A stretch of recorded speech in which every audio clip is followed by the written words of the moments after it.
श्री शिवाय नमस्तुभयम दोस्तों, जैसा कि आप सभी लोग जानते हैं कि 22 फरवरी 2026 यानी रविवार को पड़ रही है फाल्गुन महीने की शुक्ल पक्ष पंचमी तिथि, जो बहुत ही खास है। और दोस्तों ये वो तिथि है जो कि फाल्गुन महीने में रविवार को पड़ रही है। दोस्तों इसी दिन किया जाने वाला पंडित जी द्वारा बताया गया एक लाल फूल और एक सफेद फूल वाले उपाय आप लोगों को जरूर करना चाहिए, क्योंकि दोस्तों ये एक ऐसा उपाय है जो कि हर दिन नहीं किया जाता। फाल्गुन महीने में जो रविवार की पंचमी तिथि आती है उसी दिन किया जाता है। अगर आप लोगों ने इस उपाय को नहीं किया है या किसी कारणवश नहीं कर पाए हो तो इस फाल्गुन रविवार पंचमी तिथि के दिन इस उपाय से मत चूकना दोस्तों।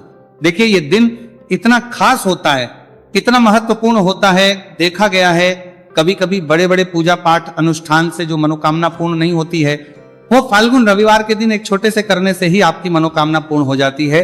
और बहुत सारे लोगों ने इस उपाय को किया भी है और उनको इस उपाय को करने का फल भी जरूर मिला है। अगर आप लोग भी इस उपाय को इस रविवार के दिन करना चाहते हैं तो आप इस उपाय को पहले अच्छे से समझ लेना, सुन लेना, उसके बाद करना। आपको इस उपाय का फल जरूर मिलेगा, आपकी सभी मनोकामनाएं पूरी हो जाएंगी। दोस्तों हम आपको यहाँ पर बता दें कि यह जो एक लाल फूल और एक सफेद फूल वाले उपाय है, ये उपाय पंडित जी ने अपनी अभी की सीहोर की कथा में ही बताया है।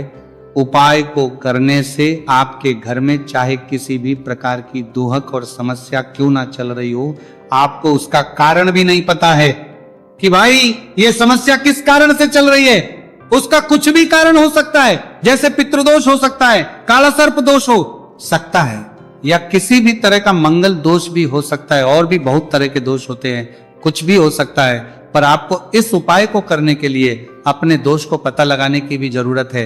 आपके घर में किस कारण से इतनी दुख और परेशानी आ रही है वो भी आपको पता लगाने की जरूरत नहीं है। बस रविवार को पंचमी तिथि के दिन इस उपाय को कर लेना है, क्योंकि इसी एकमात्र उपाय को करने से आपके पूरे घर परिवार में सुख और शांति हो जाएगी। आपके घर में अच्छे अच्छे काम होने लगेंगे, आपकी जो भी मनोकामना होगी वो भी धीरे धीरे करके पूर्ण होना शुरू हो जाएगी। अब हम समझते हैं इस एक लाल फूल और एक सफेद फूल वाले उपाय को आपको करना कैसे है, किसको करना है, किस करना है और कैसे करना है। देखो उपाय बिल्कुल आसान है, बस समझने वाली बात है, ध्यान से समझिए।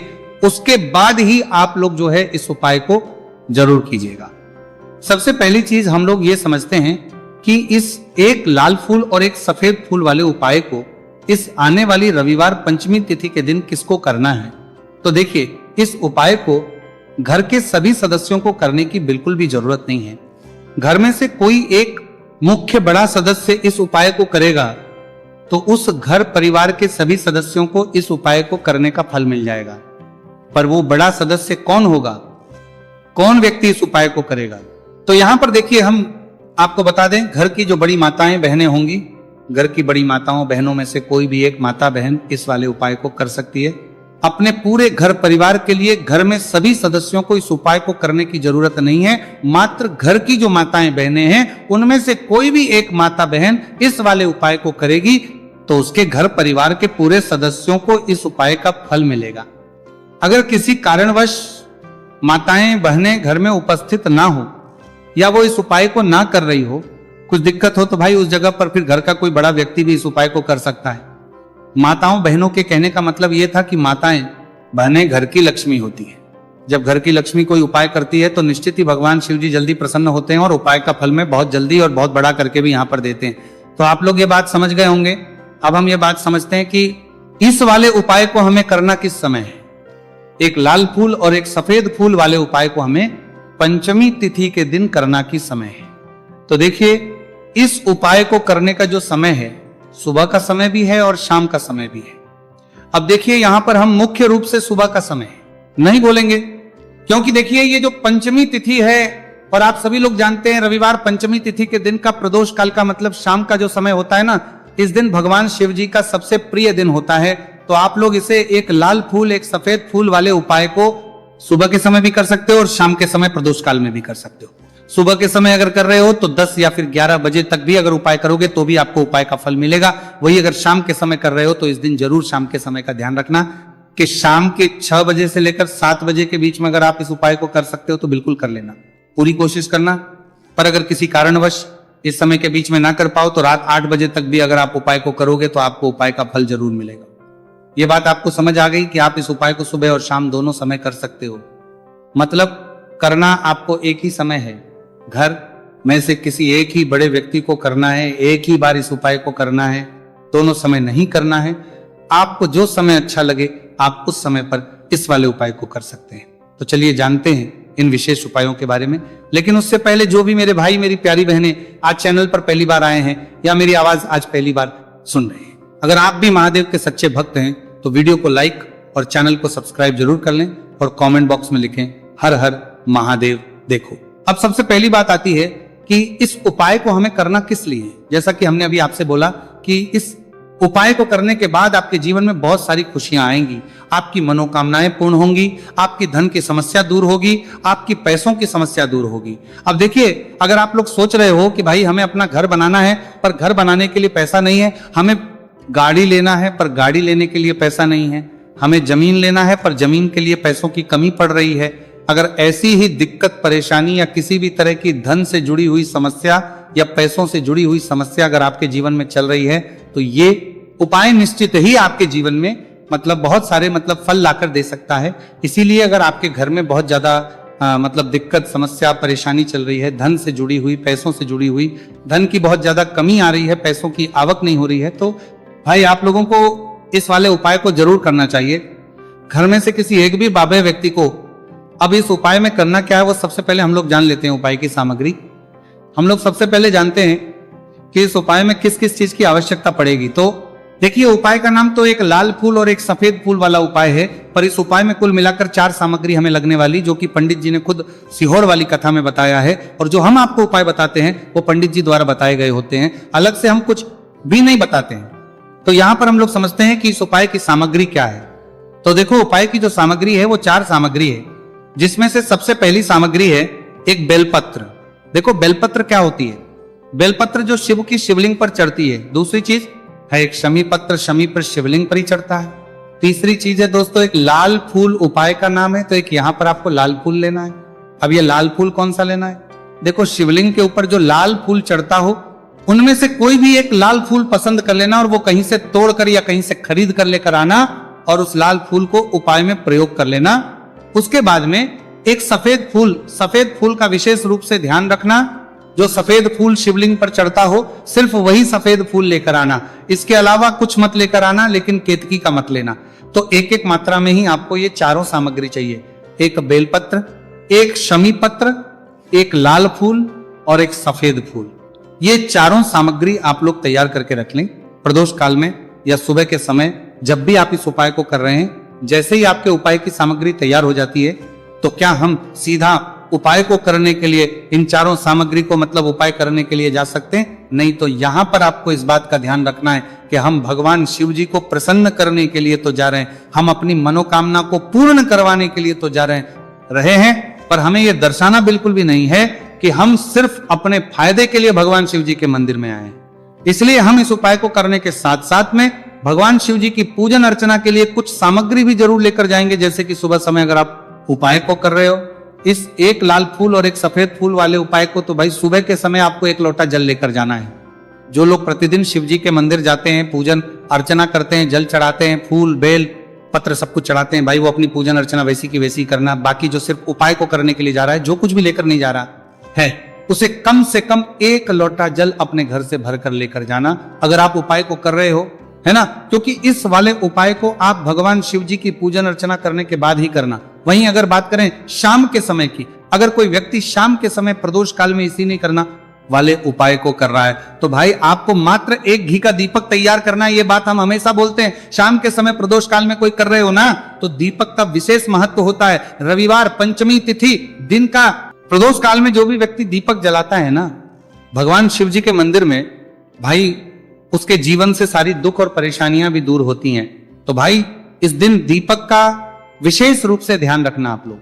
अगर आप इस उपाय को शाम के समय प्रदोष काल में कर रहे हो, है ना, ये जो दीपक आप लोगे ये आटे का लोगे, जो आटा आप गूंद दोगे उसके अंदर कुछ भी मत डालना, मात्र साधा आटा लगाकर उसे तैयार कर लेना और एक मीडियम साइज का दीपक तैयार कर लेना। दीपक ना ज्यादा छोटा हो ना ज्यादा बड़ा हो, है ना। उसके बाद में दीपक आपका तैयार हो जाए तो इसके अंदर जो बत्ती रखोगे वो गोल बत्ती रखोगे। देखो, गोल बत्ती भी 2 तरह की होगी, एक बाजार की और एक घर वाली। तो कोशिश करना अपने घर में जो रुई रखी हुई उस रुई से आप लोग एक गोल बत्ती अपने ही हाथों से बनाओ, उपाय का फल अच्छा मिलता है। भगवान शिव जी जल्दी प्रसन्न होते हैं जब हम किसी भी उपाय को अपने हाथों से परिश्रम करके तैयार करते हैं। तो आपको उस दीपक के अंदर एक गोल बत्ती रख देनी है। इसके अंदर जो चीज आप लोग डालोगे वो डालोगे शुद्ध देसी गाय का घी। इस बात का विशेष रूप से ध्यान रखना, शुद्ध देसी गाय का घी ही डालना है, तेल वगैरह नहीं। आज के दिन तो मत डालना, रविवार पंचमी तिथि के दिन, क्योंकि भगवान शिव जी का सबसे प्रिय दिन और प्रिय समय पर हम लोग इस वाले उपाय को कर रहे हैं। तो थोड़ा सा शुद्ध गाय का घी इतना डालना कि वो दीपक कुछ समय तक चल सके। ना बाजार वाला मिलावटी घी डालना, ना भैंस का घी डालना, शुद्ध देसी गाय का घी। आपको ढूंढने में थोड़ी मतलब मेहनत लगेगी और महंगा भी मिलेगा, पर गाय के घी से भगवान शिव जी प्रसन्न होते हैं और उसी शुद्ध देसी गाय के घी से घर में बरकत लगेगी भी बनी रहती है और हमारे घर में सुख शांति भी बनी रहती है। इसलिए इस शुद्ध देसी गाय का घी अपने घर में हमेशा रखा करो। वो भगवान शिव जी के कार्यों में भी उपयोग में आता है और उपायों में भी हम लोग प्रयोग कर सकते हैं। तो यहां पर आपकी सारी तैयारियां हो चुकी है। उपाय को करते समय शुद्धता का विशेष रूप से ध्यान रखिएगा। सुबह कर रहे हो तो भाई सुबह तो आपको स्नान करना ही करना है। बाकी शाम को कर रहे हो तो शाम को मात्र हाथ मुंह धोकर भी आप लोग इस वाले उपाय को कर सकते हो, कोई दिक्कत वाली बात नहीं है भाई। उपाय की पूरी सामग्री तैयार कर और पूजन सामग्री लेकर आपको भगवान शिव जी के मंदिर पहुंचना है, जो आपके घर के पास में हो, जहां पर शिवलिंग विराजित हो, शिवालय हो, वहां पर आप लोगों को पहुंचना है। और जैसे ही आप भगवान शिव जी के मंदिर में पहुंचते हो, वहां जाकर ही उपाय शुरू नहीं करना है। पहले आपको भगवान शिव जी की पूजन अर्चना करना है। पूजन अर्चना कैसे करोगे? सुबह के समय गए हो तो एक लोटा जल वगैरह जो भी पूजन सामग्री लेकर गए हो, उससे पहले पूजन सामग्री आप लोग मतलब पूजन भगवान शिव जी की कर लो।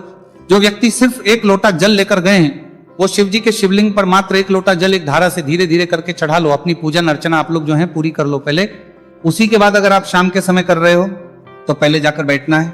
भगवान शिव जी के शिवलिंग के पास में आप जो दीपक तैयार करके लेकर आए हो, उस दीपक को पहले जलाना है। ये जो दीपक आप लोग जलाओगे ना, ये किसी और की माचिस से मत जला, अपनी ही माचिस अपने ही घर से लेकर आना और इस दीपक को अपने ही माचिस से जलाना। अगर आपने मंदिर की माचिस या किसी और की माचिस ले ली इस उपाय को करने में, इस उपाय का फल उस व्यक्ति को भी बहुत मिल जाएगा। इस बात का ध्यान रखना। अपने घर से अपनी ही माचिस लेकर जाना और इस दीपक को जलाना। दीपक को जलाने के बाद भगवान शिव जी की शिवलिंग के पास में रख देना। शिवलिंग के इतना पास में मत रखना कि शिव जी को आंच लगे, थोड़ी सी दूरी बनाकर ही जो है इस दीपक को शिवलिंग के पास में आप लोग रख दीजिएगा। अब जैसे ही आपकी पूजन अर्चना हो जाती है, भगवान शिव जी के शिवलिंग के सामने या आसपास कहीं पर भी बैठ जाइए उपाय को करने के लिए। और उपाय को करने से पहले आप लोग अपनी वो चारों पूजन सामग्री निकाल लीजिए। उपाय की जो सामग्री है वो निकाल लीजिए और भगवान शिव जी के शिवलिंग के ऊपर एक माता अशोक सुंदरी जी का स्थान देख लीजिए। माता सुंदर जी का जो स्थान होता है वो जलाधारी के ऊपर होता है, जलाधारी के बिल्कुल बीचों बीच में होता है। आप लोगों ने देखा भी होगा शिवलिंग की जलाधारी होती है, जलाधारी के बिल्कुल बीचों बीच का जो स्थान होगा वो माता अशोक सुंदर जी का स्थान होगा, क्योंकि यहीं पर हमें ये जो है उपाय को करना है। सबसे पहली चीज, अब हम उपाय को करना शुरू करते हैं। आप सबसे पहले अपनी एक बेलपत्र उठा लो। एक बेलपत्र को आपको माता अशोक सुंदरी जी वाले स्थान पर सबसे पहले समर्पित करना है। बेलपत्र की डंडी का मुख होगा जलाधारी की तरफ, जहां से जल बहता है और नीचे गिरता है, और बीच वाली बड़ी पत्ती का मुख मतलब शिवलिंग की तरफ होगा। इस तरीके से आपको इस बेलपत्र को माता अशोक सुंदरी जी वाले स्थान पर समर्पित कर देना है। उसके बाद में अपनी एक शमी पत्र उठा लो जो आप उपाय के लिए लेकर आए हुए हो। शमी पत्र को उठाकर शमी पत्र की भी जो डंडी का भाग होगा वो जल की तरफ करके, जहां से जल बहता है नीचे गिरता है उस तरफ करके, और पत्ती वाला भाग शिवलिंग की तरफ करके इस शमी पत्र को भी उस बेल पत्र के ऊपर आपको समर्पित कर देना है। समर्पित करने के बाद अब आप ले लो अपना एक लाल फूल जो आप उपाय को करने के लिए लेकर आए हुए हो। इस लाल फूल का जो खिला हुआ भाग होगा, चाहे वो गुलाब का फूल हो, चाहे कोई सा फूल जो शिवलिंग पर चढ़ता हो, भाई उस फूल का जो खिला हुआ भाग होगा वो शिवलिंग की तरफ होगा। बाकी जो पीछे का भाग होगा फूल का वो जलाधारी की तरफ, जहां से जल बहता है नीचे गिरता है उस तरफ होगा। और आखिरी में आपका जो एक सफेद फूल बचा हुआ है, इस सफेद फूल को भी आपको लेना है और सफेद फूल का जो खिला हुआ भाग होगा वो शिवलिंग की तरफ होगा, जहां पर शिवलिंग रखा हुआ है उस तरफ होगा, और डंडी का भाग जलाधारी के पीछे की तरफ हो जाएगा। मतलब जो जहां से जल बहता है और नीचे गिरता है, जब आप एक बेलपत्र, एक शमी पत्र और एक लाल फूल, एक सफेद फूल चढ़ा रहे हो, तो उस समय आप लोगों को कांता भगवान या कांता चक्र का नाम लेते हुए ही जो है इस उपाय को करना है, और भगवान शिव जी और नारायण जी का स्मरण करते हुए ही इस उपाय को आपको करना है। तो जब भी आप एक बेलपत्र, एक शमी पत्र, एक लाल फूल और एक कमी हो रही है। जो भी दुख और समस्या परेशानी चल रही हो, आपको अपनी बात दुख और जो है भगवान शिव जी से उपाय को पूरा करने के बाद वहीं पर पास में बैठकर बोल देना है। हाथ जोड़ के आंखें बंद करके अपनी परेशानी और श्री शिवाय नमस्तु भयम का जाप करना है। दोस्तों, आज हमने इस वीडियो में कुछ उपाय बताए हैं जो आपको करने हैं। अगर आपको वीडियो अच्छी लगी हो तो वीडियो को 1 लाइक और चैनल को सब्सक्राइब जरूर करें। हर हर महादेव।